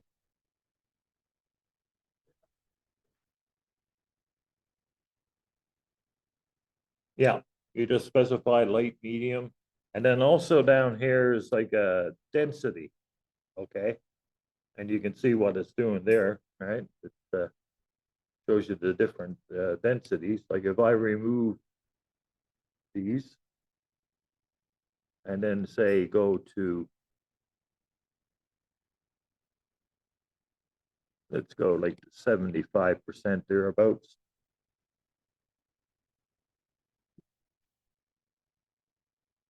See, it added like a whole bunch more support to it.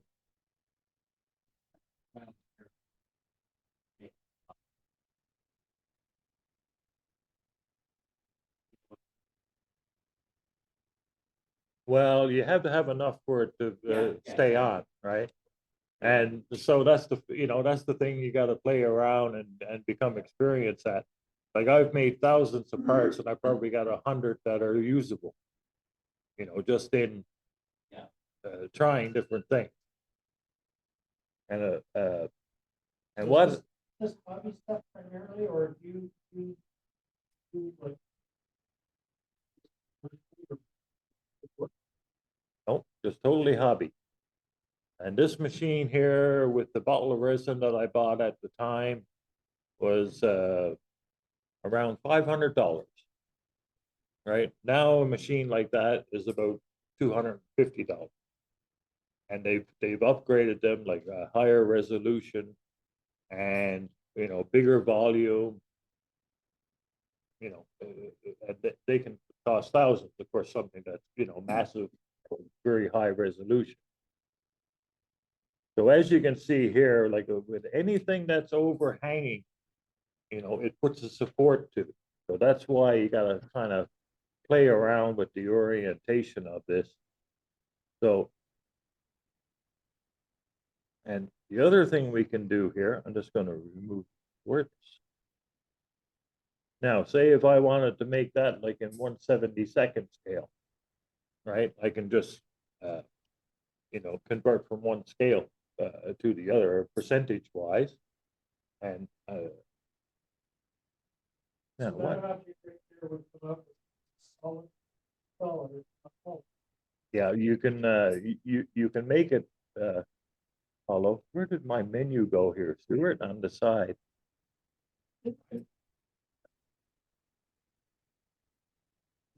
Yeah, it should be over here.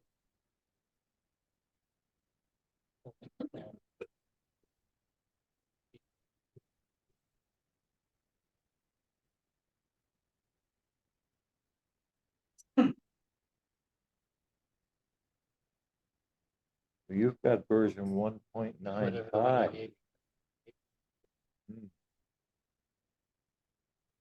Yeah, it was there before because I just rotated that part, right? Yeah, that's it. Oh, it's Okay. 'cause it was- Oh, okay, okay. Fair enough. I was in the yeah.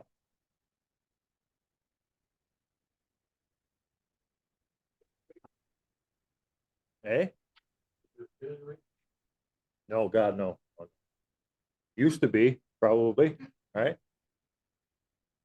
So scale, like say roughly, if I wanted to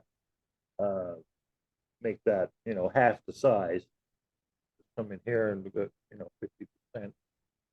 There it is, scaled it.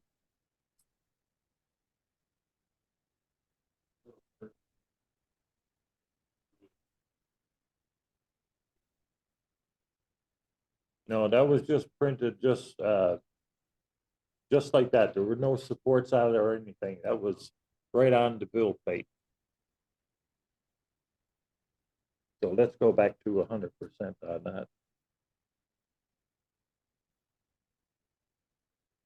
And conversely, you can make it way bigger too for scale.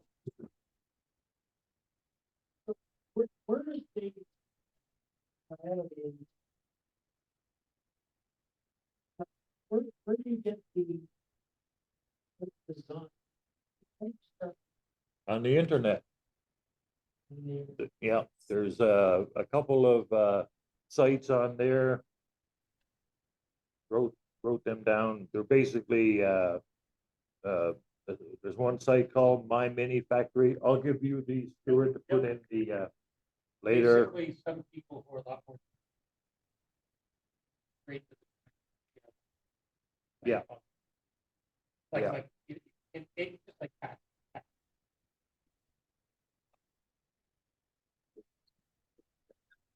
Yeah. Ron? Yes. Go ahead, Kevin. Yeah, it's Kevin. So did I hear you correctly that you said during your experimenting to get supports and design correct, you have probably about a 90% No, failure rate? No, not at all. No. Okay. I was just exaggerating on that. You know, there's a bit of a learning curve with this. You know, like anything, right? Yep. So, you know, part of the failure, most of my failures have come from not having enough supports on there, right? So okay, that's why you gotta, like, one thing you can do with this, like, say if I were to, let me just copy this here. Oh, this is come down here again, God. No, that's okay, I got it, yeah.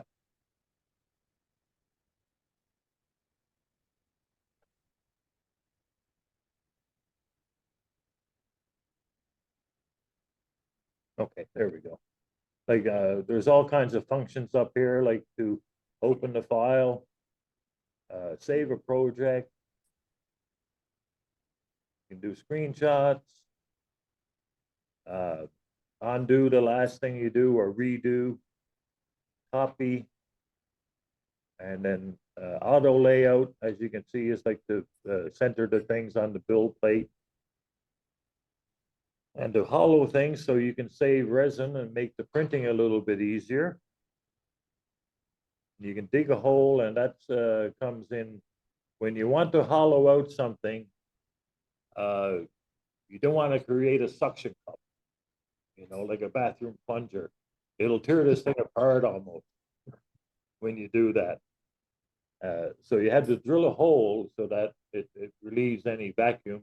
And usually you put that in a, inconspicuous place so that you can fill it later. And what it'll actually do, when you make the hole, it will generate a plug that will fit right back in that hole that will put there on the bill plate, which is neat, because then all you got to do is when you drain all the resin out after you've done printing and washed it and so on and so forth, take that plug, stick it in there with a bit of crazy glue, or what I like to do is to stick it in there and just take a toothpick, dip it in some of my resin, put around it, and then put it under the UV light for a minute, and it becomes one then with the piece. And then you have repair. I usually run this like on most every model, because some of the creators of these files, they might miss something, or they're not professional CAD modelers, and the mesh might be wrong, or it's not all one piece, and it won't print properly. Like Johnny wanted a hog or a boar, wild boar, right? So I found one online, and when I tried to print it, all it was, like, it wasn't a solid, it was just meshes. So it didn't print worth nothing. But anyway, what I can do here, like, usually when I'm experimenting around with supports, is the copy. You can add as many copies to that as you want that can fit on there, and then say, I'll take that one, put light supports and put them, 76%. Put those on there. Go back, select this one. And then say if I want heavier supports on here, go to the medium support.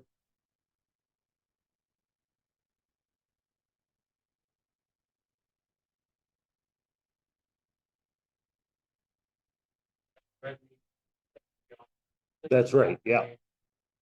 Yeah, you have to move it back, and I'll turn this around. See, and you can see the difference between those supports immediately.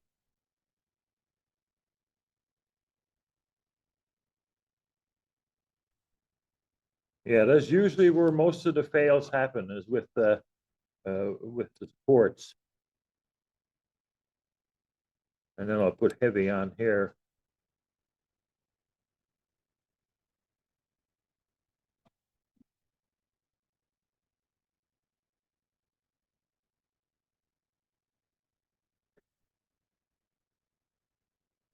So there you can see sort of the parameters that you got to work with. And like I say, you can also do, change the density and everything of the supports. Now, so like I was saying, doing flat square parts and everything, keep your detail parts away from the supports.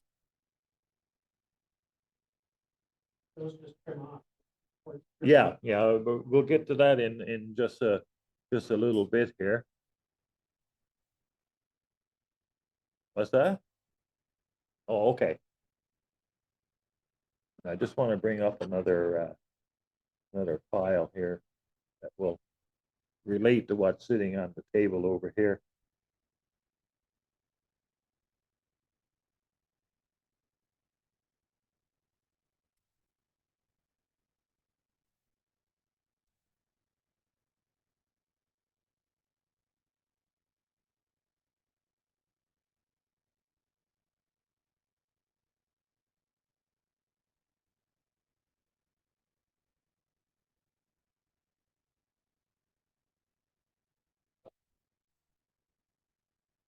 Pardon?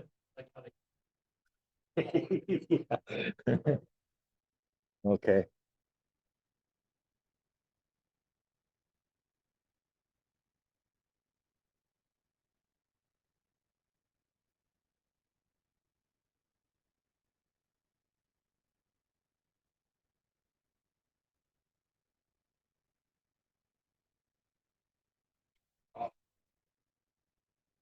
Yeah.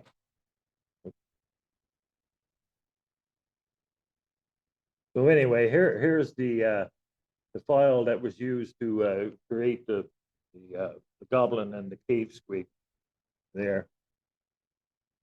And as you can see, they're, you know, really pretty well detailed. You know, you got the chainmail on here and everything. It's quite detailed. So now if I wanted to put supports on this guy here, you see where those horns and everything and the teeth are sticking out, but you kind of don't want any supports in there because it's hard to clean them up. So what I would do in that case,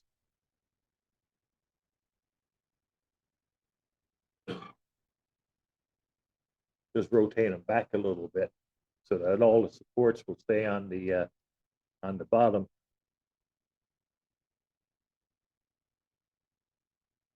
So how hard is that?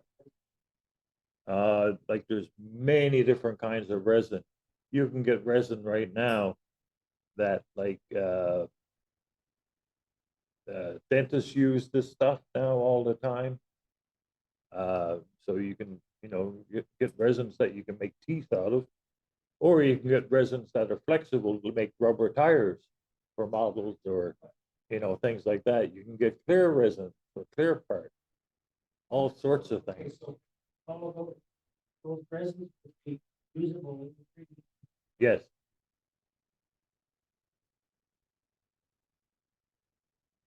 And so with this, I'll just go light. Put all the supports on that little model. Well, it's not bad, actually. Yeah. I remember like 7, 8 years ago. Very much.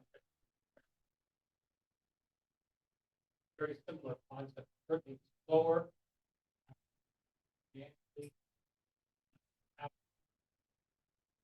Oh, yeah, for sure.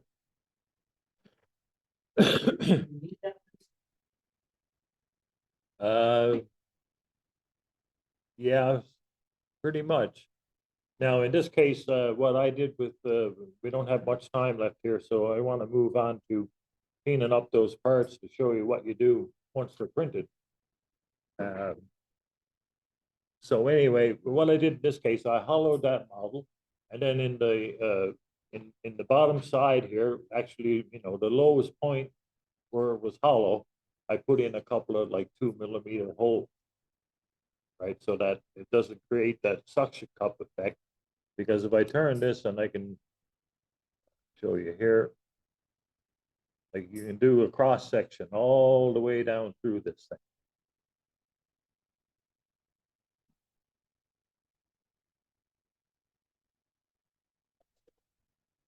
Yeah.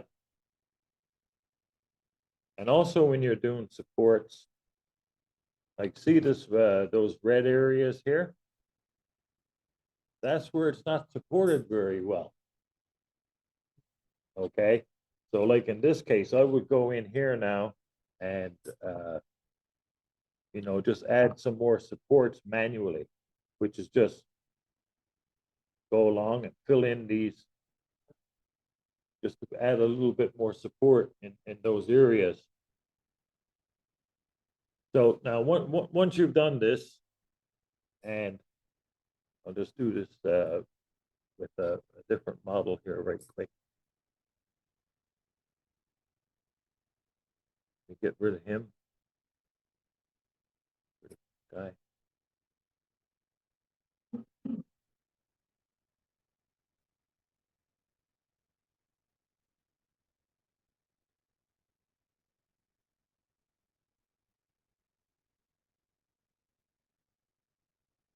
Oh, here's another quick important thing too. You have to calibrate these things because different resins will, you know, be hard and versus the time of the exposure for the different resins. So the best way to do that is with a, you know, a calibration model. And this one here is pretty good. It's put out by the same people that make the resin that I really like. And as you can see, it's got all kinds of features on here with the dimensions that they should turn out. So you can use this to calibrate, the time versus the thickness of each layer. Because each layer, you can go down to like 20 microns up to, 100 microns if you want. So then you have to adjust the exposure time accordingly. And this helps you do it. And I do this like almost before I want to do a printing session. I do a calibration because humidity can affect it, temperature for sure. Even like 5 degrees will affect it. You might have to bump up, if it's cold, you bump up, by 0.1 or 0.2 of a second. And it makes all the difference between success and failure. So you usually print one of those off, clean it up, have a look at it, do some measuring and things like that. So now I'm going to move over to my handy dandy little, as you can see here, all of those printed on there successfully. Yep. Now we want to get those off of there. Yeah, I'm gonna go right there actually. with Okay. this. Yeah. When you get one of these, buy a skid worth of these.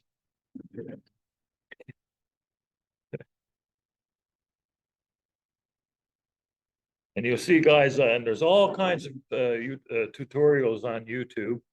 And of course, YouTube, is good and bad as a reference, but you muddle through it, you can find some pretty good information. And usually what I use is just a dull scaffold blade. You go in under, see that just popped right off there, no problem. So you pop those off.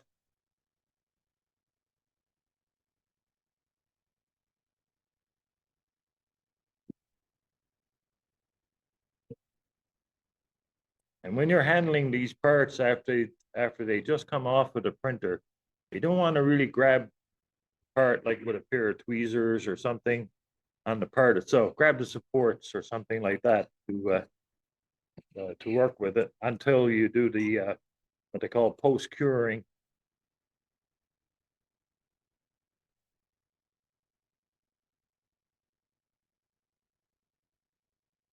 And there are some resins out there that stink to high heaven. 3DRS, note that. And don't buy it. It is just raunchy. And everything that they make is like that. I've tried 2 different resins from that company and no good. This one right here, this Gerard Tech, best resin I've ever found so far. And I've tried probably 6 or 7 different brands of resin.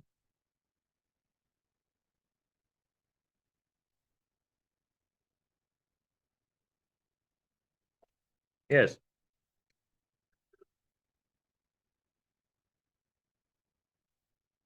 No, because there's it all depends on what you want to do, right? The type of resin that you want. And they say this is ABS, so it's like ABS plastic. So with this resin, once we do our post processing on it here, this back.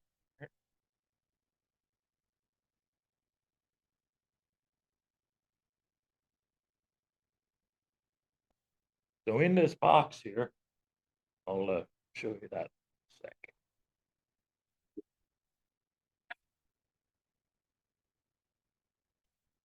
So now they recommend cleaning your parts like in 90% isopropyl alcohol, which will cost you a fortune and was pretty much unavailable during COVID.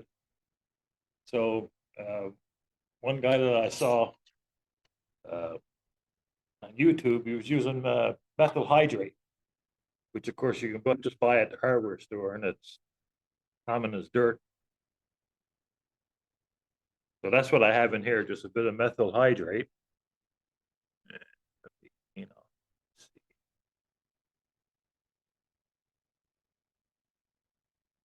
this little door.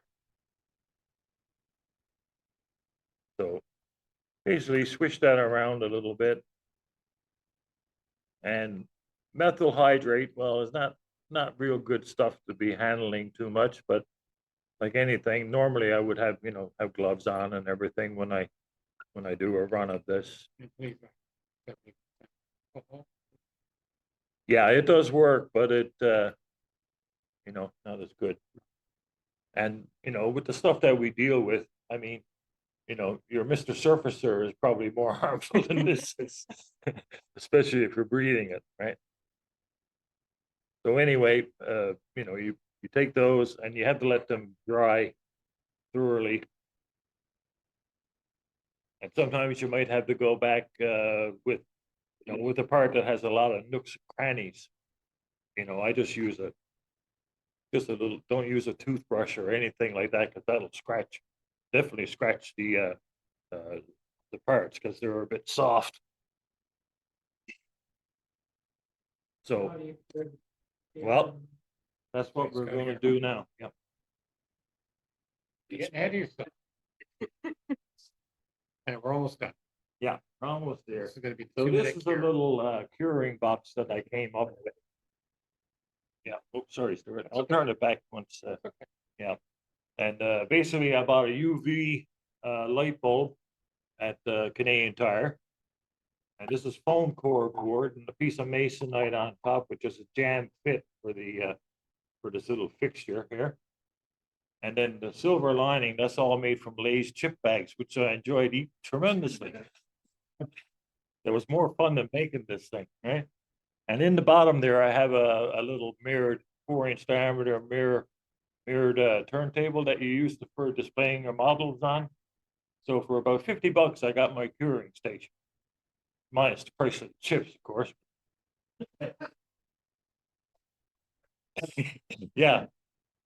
So anyway, but you could use tin foil or something like that. And of course, you can buy the one, same brand as the printer or what have you. So basically all I do is, when I have a bunch of parts printed, get my little turntable going. Take the part that I've watched. Now, sometimes I take the supports off before I cure. Sometimes not, depends on the part. If the parts are really delicate, I will leave them on the supports till after, just so that they're close that up. And you only have to do that for a minute or two, because it's pretty much 95% cured, just from the process here. Excuse me. So you only need, it'll feel like the surface will feel like a little bit rubbery or sticky, kind of thing. So, but once you cure, it'll feel like styrene plastic, basically, with all of this stuff. Bigger part. How is it the curing process longer, or how does it cure the interior of a? Well, say if it's like by nature, this stuff has to be somewhat translucent in order for the UV cure, right? So, and in most cases with something big, it's going to be hollow, right? Now, one thing you can do, you could, when you drain those out and wash them out, they have to be washed really good when you do a hollow model to get all of that resin out of the inside that you hollowed out. But then once you put that into cure, I mean, you might only have like a wall thickness, like a I usually use 1 or 1.5 millimeter thickness on the wall of it. We gotta wrap this up. We're gonna have to have you back. I know, it's Or crazy. three. Where'd that time go? I know. So what I'm gonna do is I'm gonna put the links on the Facebook post when I upload the video. Ron also had a very nice cheat sheet of scaling up and down. Yeah. That's an important thing to have. And we'll get. Yeah. Wow. Next month is per tank, loss code. And in August, that becomes Okay, and then we have a 50/50. I'll be a driver. Doesn't matter. You don't have to take it in. Yeah, one thing I was gonna say about removing First the, one is two oh. seven three zero. 2730. You have a choice of the $12 or one of the books.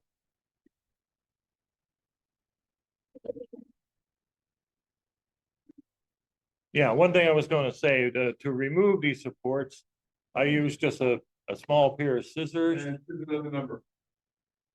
2720.